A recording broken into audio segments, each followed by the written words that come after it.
Hello everybody, I'm JackieKCooper. Today I want to talk to you a little bit more in depth about the movie Captain Marvel. It's a movie on everybody's mind. I've given a brief rundown on it with my entertainment rundown that I posted, but people have been asking more questions and I want to give you those, and I want to raise my own questions because I have a lot, because I do not have a comic book background, and I know a lot of you out there do. So I'm going to be asking you for information today. But the movie itself, it starts off with a homage to Stan Lee, and that is just perfect. It's just a photographic tribute to the man over the years because he is the man behind these movies in the Marvel Comics universe. And he has a cameo in the film. He may have a cameo in the next Avengers film that has pretty much already been filmed, so we may get to see him again in that. But this is the tribute because he is deceased now. But it starts the movie off as just the perfect touch. And then the movie starts and I am thrown into the world of Marvel Comics again. Captain Marvel, again, not someone who I don't know the backstory on or anything else. And over the course of the movie, you come to learn the backstory, but it is not just laid out in front of you. You have to work hard to figure it out because there's an intergalactic war going on, and Brie Larson, his character, plays one of the soldiers for one of the sides of the battle, and then it evolves into her complete story. And Brie Larson, I'll give it to her. There may have been a lot of controversy before this film came out. I know supposedly she made some statements about she wanted a really diverse group at her press conferences when she was doing press for this movie. Didn't want it to be all white men. She wanted females. She wanted more different cultures represented, different types of people.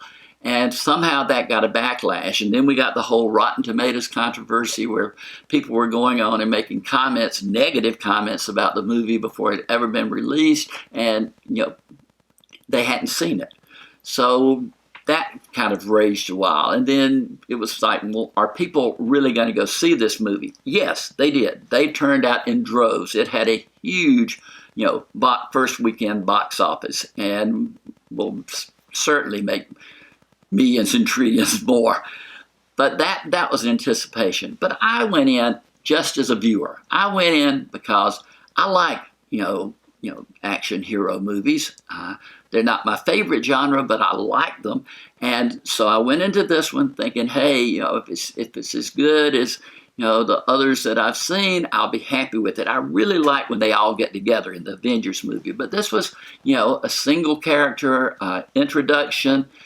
First female heroine in the Marvel Comics universe. So this was a big thing. Others will argue Wonder Woman got there first. She was the first female, hero in this type of movie. But we do have Captain Marvel. And Brie Larson, I've heard criticism of her. They say, she didn't show the depth that she should have as the character. She wasn't up to the physical requirements. Hey, I thought the physicality of the role was just one of the strong points.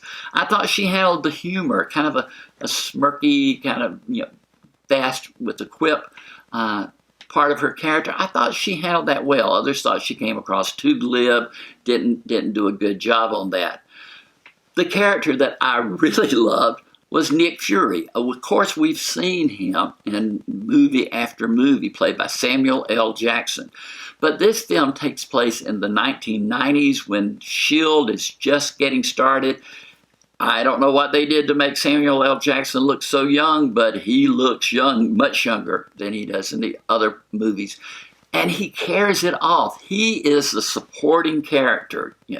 He is the Robin to her Batman, if you want to say so, because you always enjoy when he comes on the screen, but he never takes away from the main character. He supports. He provides. That added humor to the movie. Moves the plot along type thing. He is so good, and he is constantly in character. There's never one moment that he is not Fury. And of course, this movie explains why later on he has a patch over one eye. I'm not going to tell you why, but you'll find out in the movie. But I did have questions. There's a character in the movie who is named Marvel. That's great.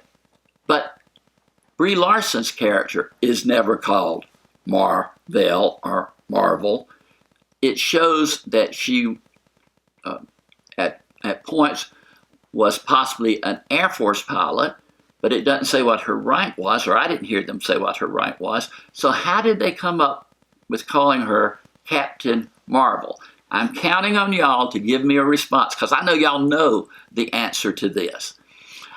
I do want to not mention that Annette Bening is in the film. The planet where Brie Larson's character comes from, the supreme power manifests itself to you in the person that you most admire. And right at the start of the movie, she is visited by the supreme power, and it's a person played by Annette Bening. Brie Larson's character doesn't know why she's seeing Annette Bening, but she knows that she must have had some influence, because those are the rules, the person with the most influence. Annette Bening being in the movie is giving it, a little elegance. She's a award-nominated actress. She's really highly thought of. She's been seen on Broadway, but she brings just that prestige with her. But the other members of the cast are also good. Jude Law is there, and he's always good. Like I said, Samuel L. Jackson is there. Clark Gregg is his assistant. He's just getting started in the movie. He's in the movie. Ben Mendelsohn plays a man who is either good or bad. You have to work to figure out who he is. And finally, Lashana Lynch plays Larson's best friend when she was on Earth and in the Air Force. So you've got a wide range, and there are other characters in it too. Each one gets their time, but the movie belongs to Brie Larson. If she was terrible, the movie would be terrible. But she's good, so the movie is good. Fact is, too, the movie is rated PG-13 because there is some profanity and there is some violence. But seeing it overall, I thought, this is a film 9-year-olds and above could come to see it. So, get out, support it. I scored it 7 out of 10. That's 2 steps above average. I think it's a good product. The special effects are good. The pacing of the movie is good. Brie Larson is good. And Samuel L. Jackson is great. So there you have it. This is what I thought of Captain Marvel. Now you fill in the blanks. You send me that information and point out anything I said wrong, because I want to know what's right. And I know there are people out there that know everything about the backstory and the presentation of this movie. But for now, I am Jackie K. Cooper.